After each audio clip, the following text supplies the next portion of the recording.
Assalamu alaikum, everyone. This is Fahima Hassan from NANMMA, North American Network of Malayali Muslim Associations. With us, we are having Alison Miller, a petrol police officer. Alhamdulillah. Assalamu alaikum, Alison. Wa alaikum assalam, everyone. So, a little about Alison. She had been working with Jackson, Missouri Police Department as patrol officer, and she is a beautiful soul, mashallah, and having two lovely kids. Right now, she's on a short break because of her little toddler. Alhamdulillah. Alison, so here the reason for this talk is because of the distress that is going on nationwide. It all began with the routine police call on 911 saying there is a counterfeit $20 bill issue over here, and the police arrives. Three of them pinned down a 46-year-old George Floyd onto the ground, and finally that leads to his death. And that is something that is so unacceptable, it was so brutal. Everything was videotaped. He was begging for his life. He was pleading. And he was saying he cannot breathe. The police officers were telling him, get into the car. So he's saying, I will, but I can't move.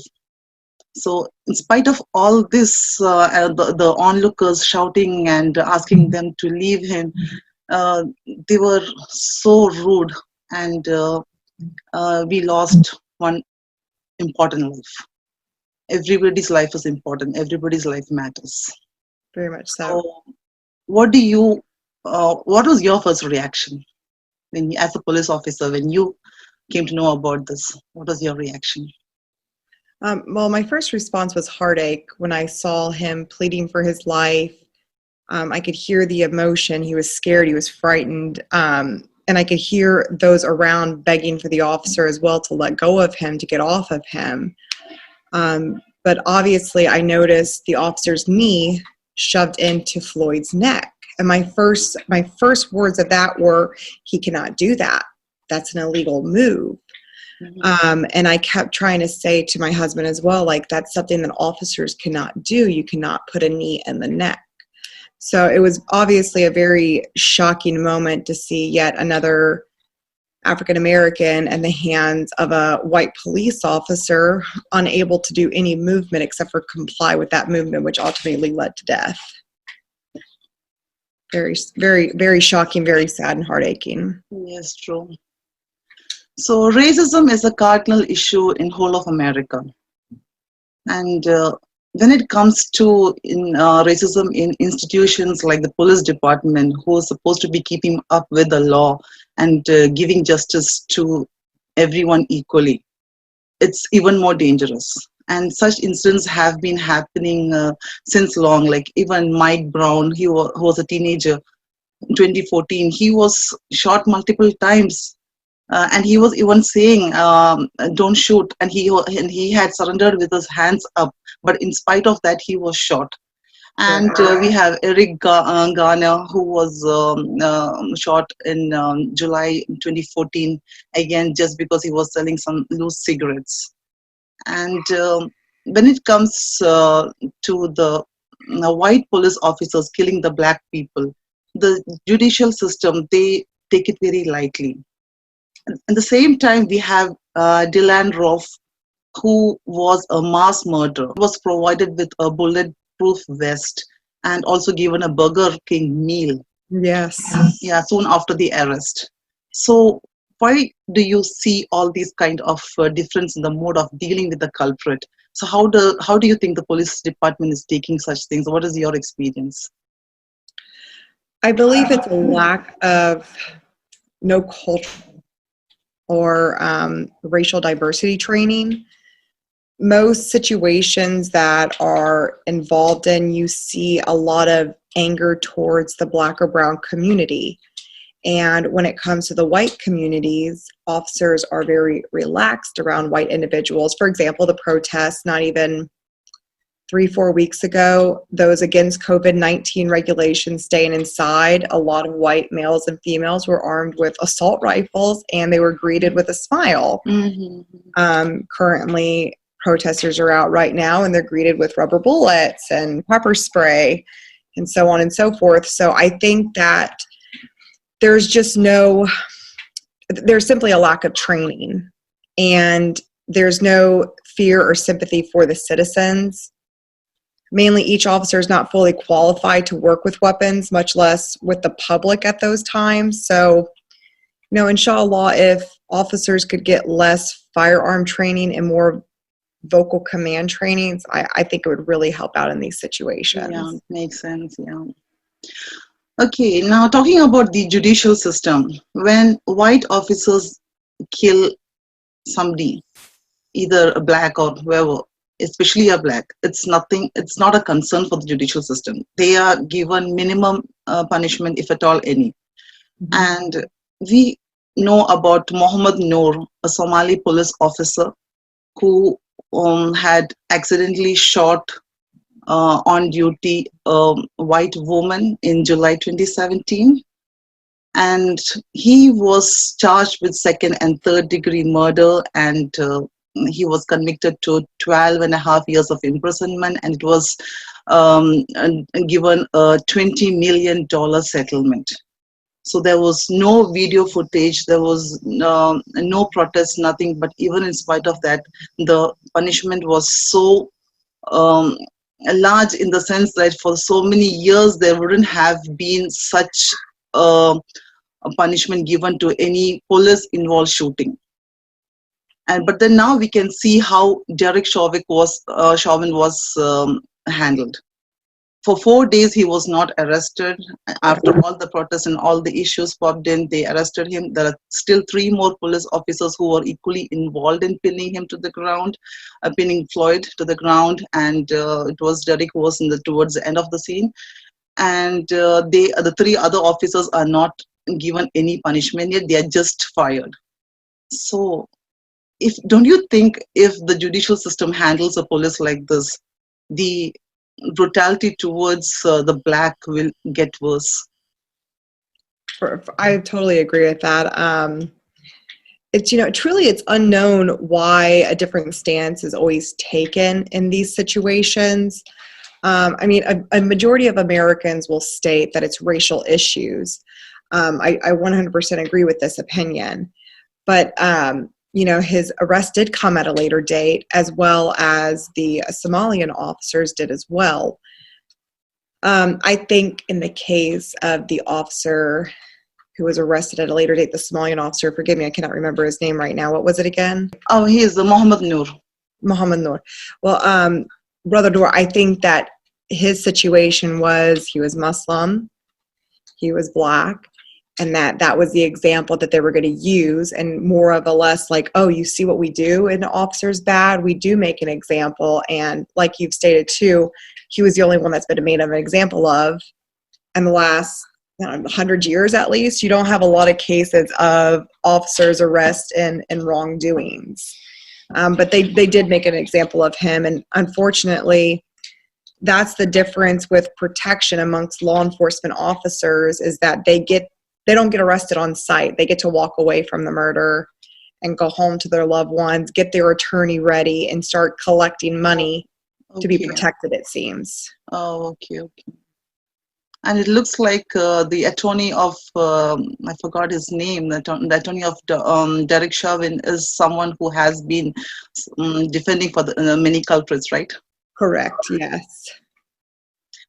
But I'm glad Derek Chauvin's wife has filed a divorce petition against him, and she even wants to change her surname, her last name.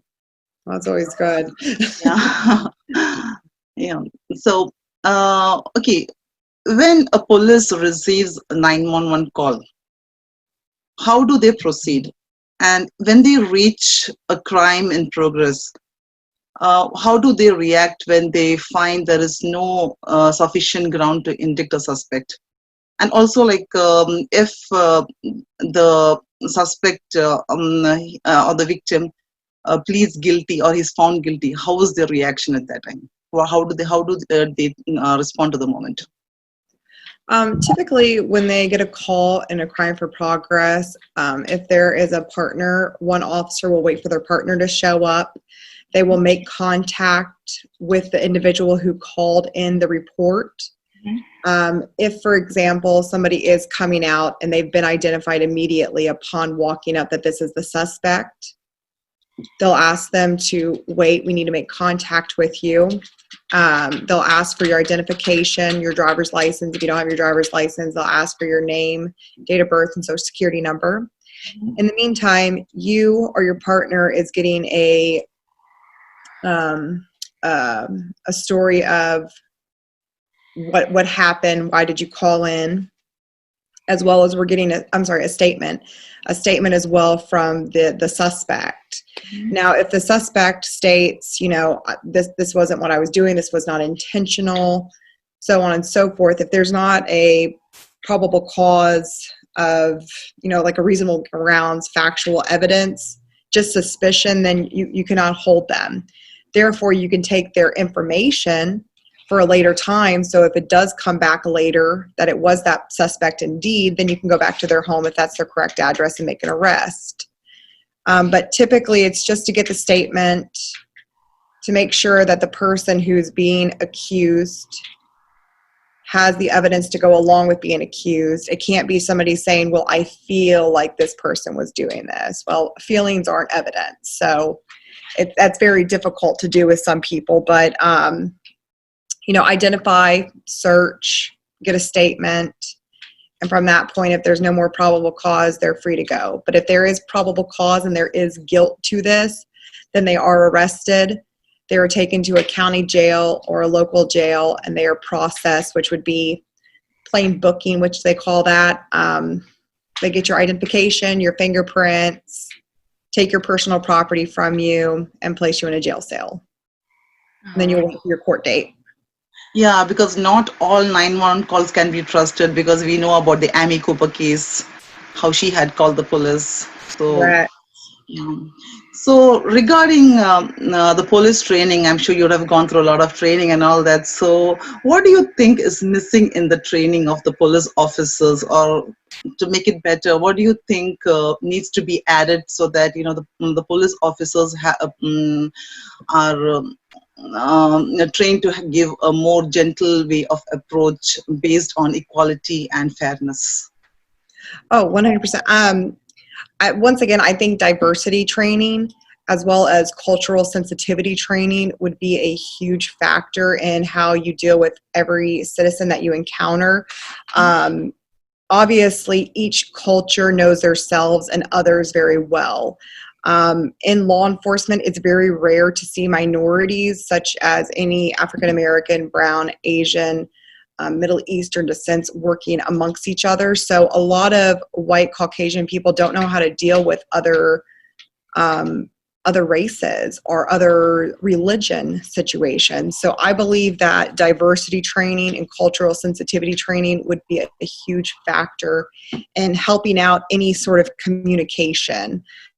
And as working on vocal commands with one another rather than going to hands-on act would make a difference in anybody's home.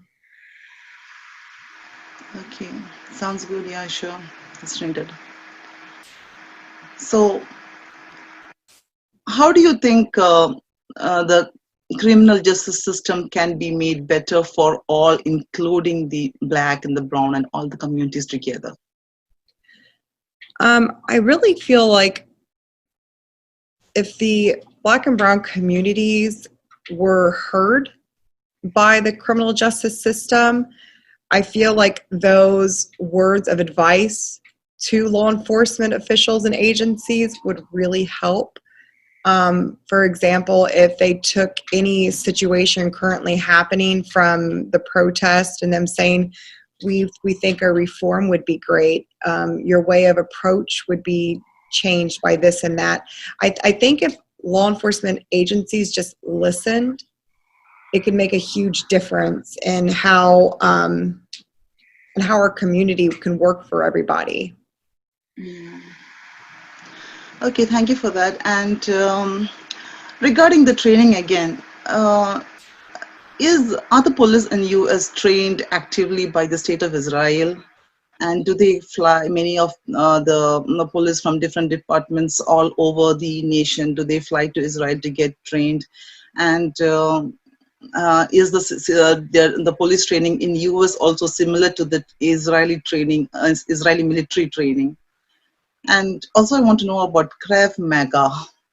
I think that is some martial art that is practiced or brought by the Israeli military force. Yeah, so. Yes. Yes, there is a ton of from the Zionistic armies in Israel that is taught, and first off, against the Palestinians constantly. It's been that way for 70 plus years. Obviously, it's been used against them. And when any agency officials are sent over to the state of Israel, are taught Krav Maga, certain pressure point techniques, certain, I like to call them nerve shutdown techniques. I've actually taught some of those techniques at some point because unfortunately, they're very cruel, but they are very effective.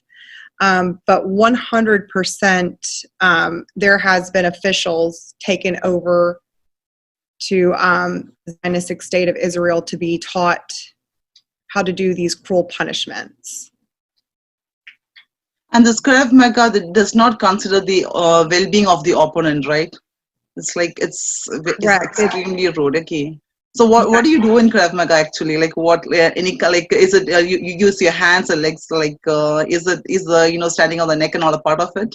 How is it? Yeah, there's a lot of techniques used. Like Krav Maga is a pressure point system at times. It's obviously not just purely pressure points, but that's what we're taught in the academy. So when grabbing somebody by the shirt, to manipulate that, retrieving a weapon, but also when you get somebody on the ground, it's how to subdue them with little effort. Therefore, like you saw with George Floyd, the gentleman had the knee in the neck. That's one that is, very effective. Unfortunately, academy, where the head goes, the body, and that's always kind of stuck with me. And even more so by seeing George Floyd on the ground. Obviously, that man had his hands in his pocket, and George's head was on the ground, unfortunately. So I believe that Krav Maga is, it's obviously very much used in the law enforcement system, but to a certain extent, it should not be used. We're not martial artists in law enforcement. We're there to help protect and serve, not show how we can take somebody down and chokehold them out. Yeah, I know. And in George Floyd's case, there was no need to kill him actually, because he was already handcuffed from behind, and Right. and he was actually not resisting, and there was no way he could resist. And so that is really so shocking, and that scene doesn't get out of our minds, and I can't imagine how the onlookers, how they could actually bear it, seeing it in front of their eyes. Okay, so are there cop watch organizations to safeguard the rights of the general public against police abuse and all, or some police brutality? So, and if there are are they effectively functioning? Yeah, I've seen some online, but they cannot protect your well-being. They're mainly there to help safeguard you for any courtroom instances. So you might see them taking notes or recording. Those are the only ones that are really there to help safeguard you, and then they would be the ones to contact an attorney if they saw you become arrested to help in that situation. But unfortunately, there are no laws to help the citizens against police in those crucial times. I think that would be really effective to start making some laws like that, because I think we should poor people couldn't help them. They were being threatened with mace and physical violence when they went to go help George Floyd. So I think that would be great if they came up with those. And there are a lot of police officers on Facebook and social media who actively support white supremacist attitudes and xenophobia, Islamophobia. So And these police officers are never subject to any punishment, or they're not held accountable. So it makes it easy for them, and there's no reason for them to stop doing what they're doing. So don't you think actually such groups and such statements about white supremacist attitude are actually getting infiltrated around across the nation? And are you a part of any such Facebook group? Oh no, Law, no way. There's there are groups I've seen come across online. Some that I've so one time before I became Muslim, I was in a police group. It's simply Blue Lives Matter. And it was a supportive group for law enforcement that would share funny stories, you know, if they had some random individual, you know, situation. But I've noticed since Michael Brown turned very dark, and if you disagree with anybody in there, it turns very ugly. You know, I've been called a terrorist, I don't know how many thousands of times, but you're kind of used to that over time. But I know, you know, I see that means that departments, you know, like chiefs and sheriffs and other courts, they need to follow through on punishments. They just let it go. They wash it under the bridge, or they say, oh, the individual has been reprimanded. But it's not the case. They still have their job. They're still out there on duty.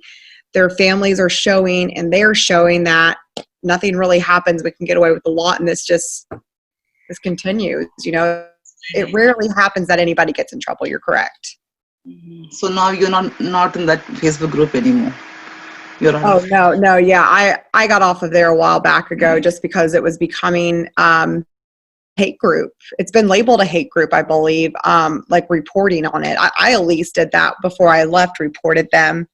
Oh, that's good.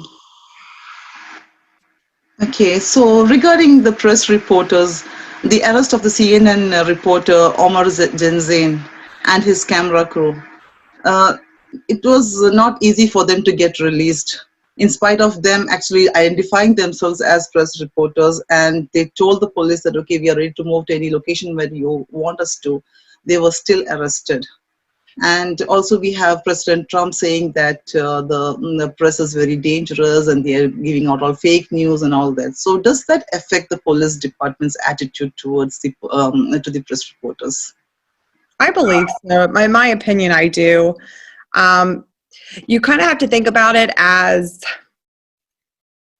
from my standpoint, if you ever seen in a movie or personal experience of a football team where their coach is cheering them on, telling them, you know, you can do this, like, all odds are against you, but you can go out there and do anything you possibly can. You know, they're having their president tell them, you know, hey, take them down. Don't let this happen. So they are being cheered on. And when they see the camera crew, they're reminded that, hey, you could possibly take my job from me because you're showing my actions right now. So they are an easy target. But also officers who see anybody moving with anything in their hands can say that that could be a weapon.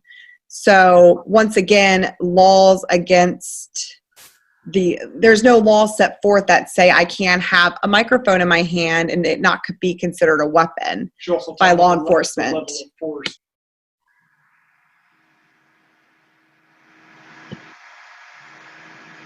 So I mean, I think it is some negative attitude from President Trump and simply the pressures that they see from their president on TV as a verbal cue for everything being able to happen. Okay, so just within this protest last week, we have Linda Tirado, a freelance photographer and activist. She was shot in her left eye, and that was really sad. She was shot by the police with rubber bullets, and she has stated that, I would say there's no way that anyone who had looked at me and not known I'm a working journalist. Police have been pretty clear that they don't care if you are a working journalist. And also Molly Hennessy-Fisk of Los Angeles Times have stated that Minnesota State Patrol fired tear gas at reporters and photographers. And so, do you think the Internal Affairs Unit or any Office of Police Conduct Review defend journalists who have found themselves targeted on the streets of America? No, I don't think so, because it kind of goes back to the Palestinians with their tactic trainings in the military from the Israeli government. Same situations. They attack the journalists because if there's no coverage, then there's no wrongdoing being seen by the citizens. So I feel like the Internal Affairs Unit is kind of like, I've reviewed it, I've looked at it, we're not going to do much on it right now. So I don't believe that they're being protected by any means, and their words are going unheard. They will probably continue to go unheard. And there are lots of protests going on, and as always, protesters are always called as looters and rioters and all, even if they do a lot of peaceful protests, because 90% of the protests are actually peaceful, but somehow they turn violent because of how they have been, the police are reacting, or, and they are actually so hurt inside. It's for the past so many months they have been fighting corona pandemic. They have lost their jobs, and they can't move out. There are lots of issues that have been happening for everyone all over the world. But when it comes to Black, like, they have to fight corona, the pandemic, the issues along with it, as well as they have to fight racism always. So that kind of deep hurt inside them does not go away. And when they come across a situation like in George Floyd's case, the frustration just comes out, and that's what we are seeing right now. So I don't justify the violence, but I do see the pain in the protests. And I was very glad to see that many police officers were marching and kneeling in solidarity with the anti-racist movement and all, and it was really nice to see. So how far do you think the police should support such protests?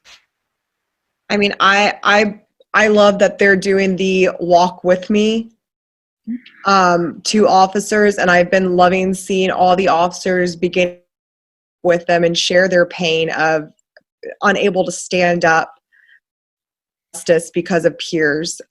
Personally experienced that in the past as well.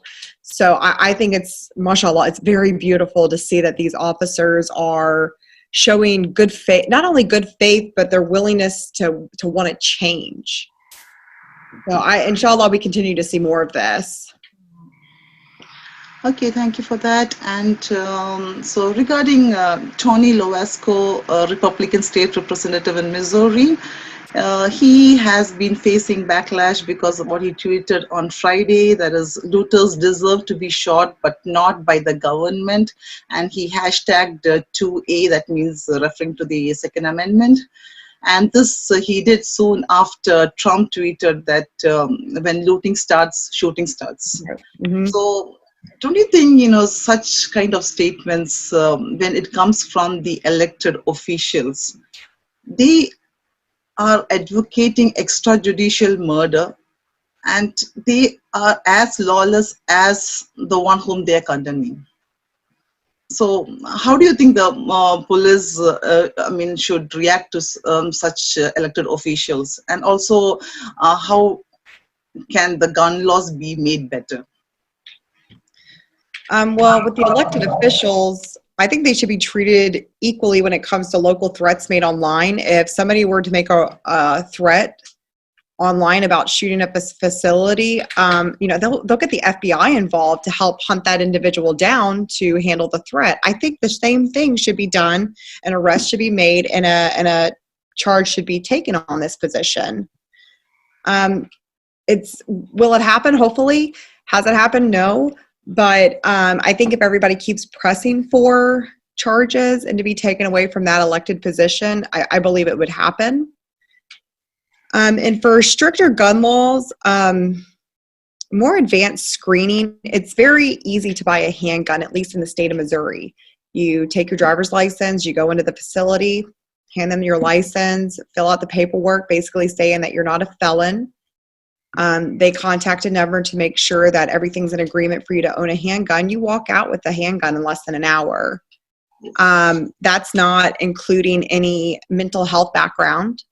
No, I mean, I think a doctor's note in regards to a psychological test would be something to consider. In law enforcement, you're also required to take a psychology, which I disagree with their psychology test, but that's a different story.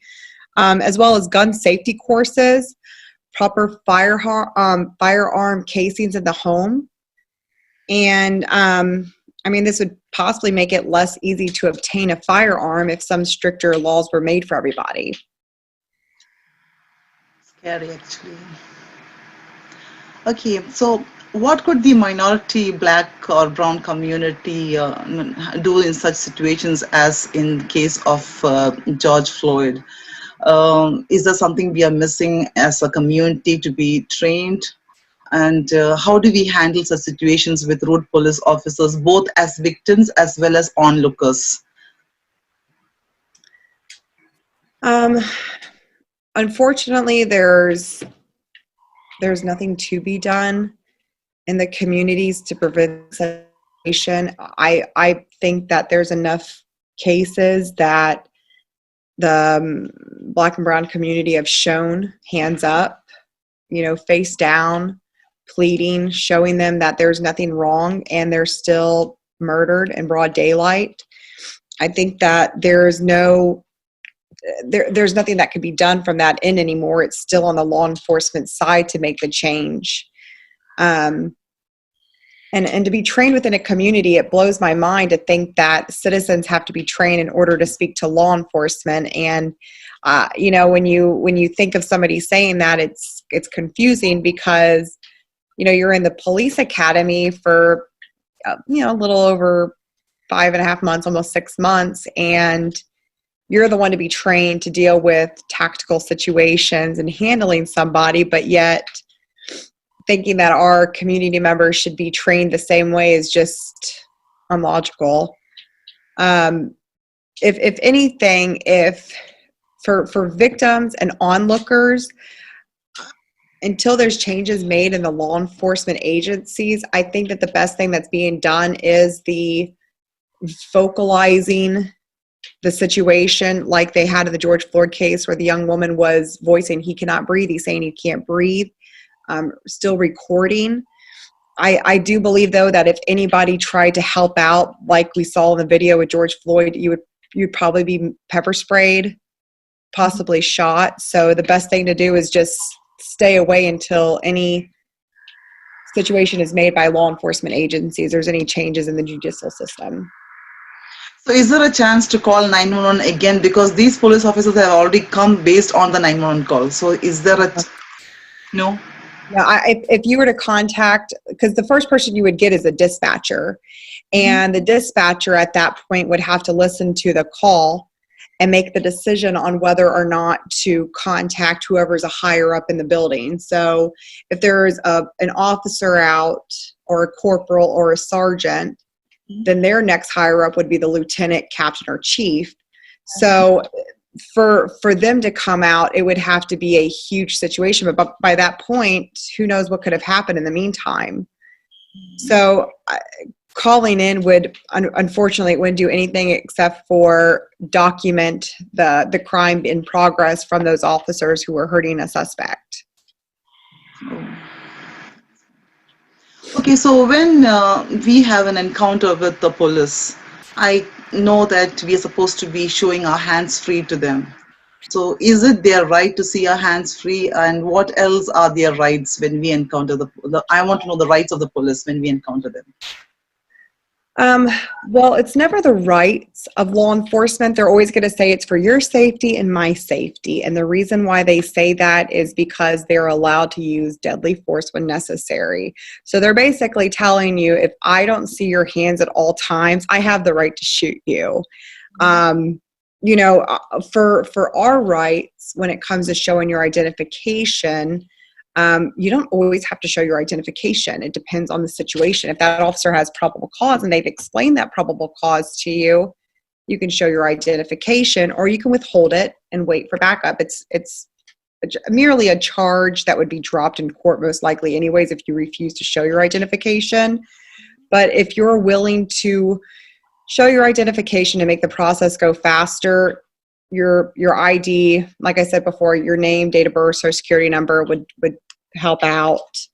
Like during a traffic stop, an easy way to stop further issues would be to, once again, show your identification, listen to a complaint. You're allowed to videotape the police. There is nothing illegal against this. Obviously, in a traffic stop, if they have no probable cause, but they want to search your vehicle, they don't have to search your vehicle. That's against the law for them to force their way into doing so. They would have to obtain a warrant to get into your vehicle at certain points if, like, your trunk was locked or your glove compartment was locked. Mm-hmm. And then, when to contact the police or what to do when you contact the police. This is always good to know for information when doing so. If you contact the police, the first thing they're going to want to know is it medical, police, or fire? They want to know what your name is, telephone number, the location, and then a description of what's going on. The quicker you are about it, the quicker they can respond for you. And when a report is taken, it's always best to get your report number along with the officer number and the badge number and or their email to keep up with incidents. But if you run into situations where an officer during this time is being very rude with you, you're more than welcome to call 911. Well, 911 is mainly for emergencies. So if you're dealing with a minor issue like a motor vehicle issue, it's better to call the local number. And you can still file a complaint against an officer during that time. A little basic of knowing your right. Okay, thank you for that. That's surely very helpful. Okay, so regarding the Black community, again, we have a responsibility towards them. We have to build strong relationship. We have to support them because, of course, they are a part of a community and we do grow together in this community. But as we all know, Muslims are also victims of racial injustice. So how do we help each other? So what are your thoughts on that? Stay vocal with one another on justice. We have a lot of resources in our communities and other communities to help with injustice. Obviously, in Missouri, we have Care Missouri. There are great views in any type of injustice made. For example, if somebody has racially Islamophobic and they're making a lot of statements of threats and you contact the police court, it's always best to contact CARE, your local charity higher in your community who can help direct you to somebody, because with those resources, they can make sure enforcement takes the right steps to help with the injustice. Okay. So I know that you were born and brought up in an American Christian family. You're coming from a white American family. So, and everybody has the right to choose their own religion. So you decided to choose Islam as your religion 5 years ago. So going back to your childhood and adulthood, before coming to the Muslim family, so how did you experience racism and Islamophobia and all within your immediate and extended family, your friend circle? How did that affect you and your attitude towards the community, or to the minorities in the community? And what do you think could have been done during those days to make it a better understanding and all-encompassing? Well, alhamdulillah, I've never had a racism issue against my mother. My father is deceased. I have a stepfather, and he is a very, we like to call backwoods individual. He's got, it's hard to define. He would never say any derogatory terms, but he makes harsh statements that is very hard to handle. inshallah, he's getting better. But the more that you push somebody on statements that they make, say that's not right, you can't say that, it's helped out. Because over time, when you explain something to somebody, they become more understanding. They see that way of understanding through somebody else. Through friends, I've lost a ton of friends in the past, even in high school, who have made very hateful statements towards the Black community. And my mother raised me, alhamdulillah, not to be hateful towards anybody because nobody is deserving of that. So I've never had a problem standing up to somebody who's being hateful towards somebody else who is different to them, but who is the same in every aspect of life. So I think if I could change anything in the past, it would be to have cut them out of my life faster than what I have done in the past. In the past, you're more like, oh, I think they'll change. I think this is just something that's, a little backwards. But then thinking about it, you're like, no, it's probably just who they are. So just cut them out. Unfortunately, in the terms of my stepfather, it's a little bit harder to cut him out. But inshallah, he's learning a lot that he's never been taught before. He was raised in Iowa. It's dominantly a white state. So for him to be down in a southeast region, it's a little different for him. But, inshallah, things are learned and things are changed. So. Yeah, and I know your mom is a very sweet lady. She's a good role model for you. And in spite of she remaining Christian and you accepting Islam, you're still great friends. You still hang out with each other. You stay with each other. I know that's really beautiful. And I feel that's a perfect example. We all have to follow, because anybody in any family can, decide to opt for any other religion. And we all have to be acceptable. Yeah, so anyway, I'm so glad your mom is so, so understanding and so loving. Alhamdulillah. Okay, and so just tell us about how did you join police? What inspired you to become a police officer? Well, I wanted to make a difference in the community that I was living in. A lot of my African American friends were expressing their issues amongst local law enforcement. And, after a long time of working in finance, I finally said one day, you know what, I'm just going to join the police academy and try to make a difference in the community that we live in. Because maybe if somebody who has a different opinion than those who are currently serving, maybe you can change their mind or their tactics on the way that they talk to people if they hear a coworker's friend's experience. Now when I joined, Which year was that? I'm sorry? Which year was that? The most recent I started at was in 2014, but I started in the end of 2012.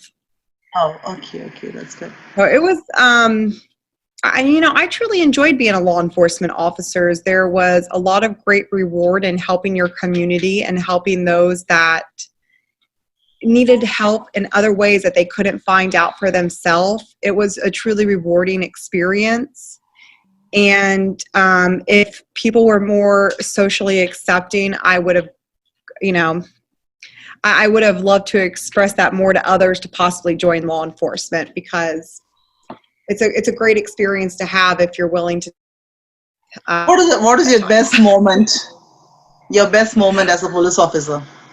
My best moment is also probably one of my saddest moments, and that was when a child was not breathing. The baby was 4 weeks old. Mom had just gone back to work from maternity leave, and the dad was at home with the baby, and he had called dispatch and said the baby's not breathing. And I remember myself and the EMT showed up first. Mm-hmm. And we get the baby. We're trying to get the baby to respond, doing chest rubs, which is where you rub their sternum to try to get a response. The baby's not responding.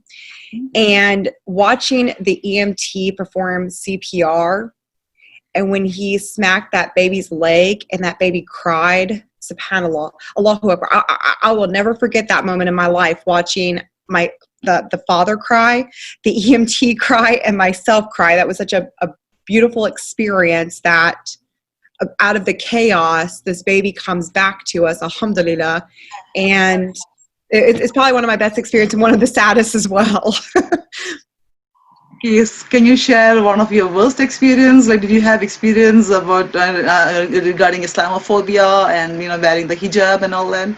Oh yeah, not necessarily amongst the citizens. Did I have any negative experience? But amongst my coworkers, being asked, "Where did the terrorists sit inside your church?" Oh. That hit hard, and it still hurts because these were the people that you trusted with your life, because you're out in the world with them and they're supposed to have they're saying horrible things about you and your community and your religion and who you believe in, and that's a gut punch. How did you respond to it? Unfortunately, astaghfirullah, I said some negative things back, not too negative, but I said, "You have priests who hurt children. Where do they go to?" And those people just stared at me, and I said, "See, it's not nice when you ask questions like that don't make sense." I think it took me saying something back to them to make them realize that I wasn't going to tolerate it. But alhamdulillah, I had a couple other officers and dispatchers who were very supportive of me, and they made sure that I was able to do my salah, and they were very helpful when I fasted. But then I had majority in other departments around us who heard wind of the Muslim police officer, and it was very heart-wrenching to see the looks that once smiled at you now to look at you with disgust.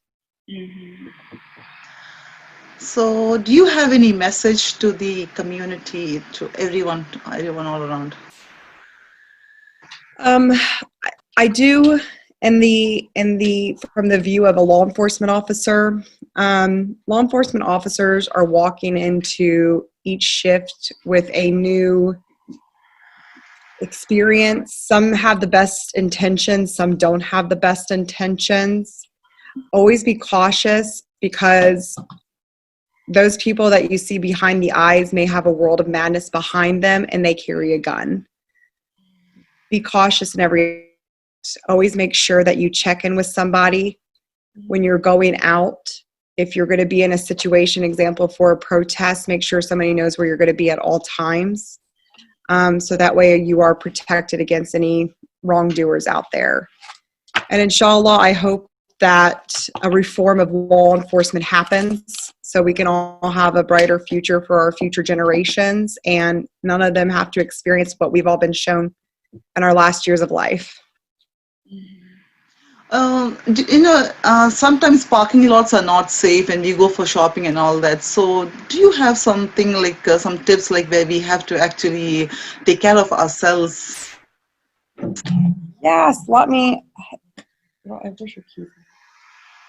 I forgot to bring my key to show, but for any person who is carrying their keys with them, it wouldn't matter if it was a car key or a house. Do you want to go and get the key within a minute? If you don't mind, give me just one moment. Yeah. I'll grab that. All right, I'm back. So sorry. That's fine. It's okay. So, simple keys that you might carry. A key in between the fingers. Everybody can see that. When you're walking, if somebody were to approach you, the best weapon choice is the key. Unfortunately, you don't want to harm anybody because it's never an intention to hurt somebody. But if somebody is trying to hurt you, this key jab to their face, to their shoulder, to their arm, to their hand is going to make them retract. This is the best safety that you could ever invest in. Keys are great for many uses, so always make sure if you're out and about, carry your keys like this where you're walking. Very simple, very easy. Doesn't take a lot of pressure to hold it in there while you walk. Oh, that's very helpful, yeah. And what if somebody is having a gun? Guns are very. If the person is having a gun, what do you do? Guns are very tricky. Also, you know, make sure that you always have your hands out, because when your hands are concealed, sometimes it's very cautious to them.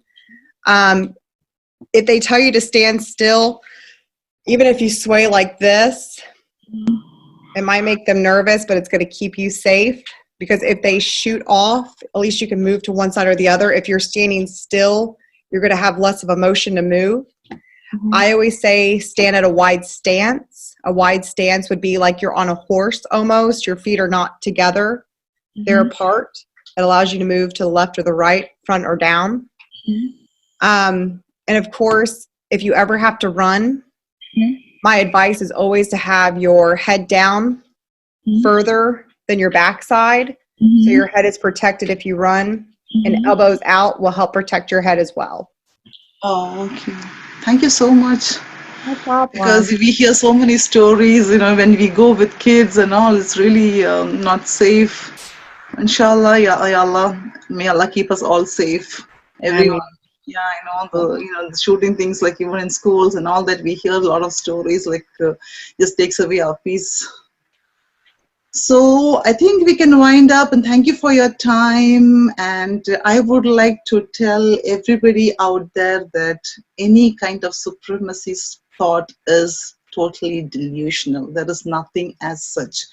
Don't stop demanding for fair conviction. Don't stop demanding for justice for George Floyd. We have to attack racism at the institutional level. This has to be fixed. It cannot go on. You know, sometimes, I was just recently reading about Martin Luther King, and was wondering if he comes now, if he were alive, or if he sees the situation now, he would be thinking, you guys are still fighting for this? I had done this long back. I had started in 1960s. And you're still the same level. So still going on. And this is so sad. You know, when we think, like, you know, in spite of so many freedom fighters coming forward, and so many, and today the age is like the social media is so open. It's like nothing can be hidden. Almost everything can be seen to the whole public all around the world. And still people are not scared to do such a crime, such a brutality so openly. And regarding George Floyd, and just because he is dead, that is why this has become such a big issue.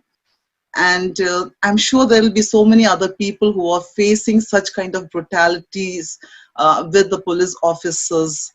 And it's not known to us, because obviously they are still alive, either in the hospital, or maybe they got back to life, or maybe somehow it's not known to the world. So such kind of things have to be stopped, and I hope George Floyd's case will be an eye-opener to all the police department and all the law enforcement officers.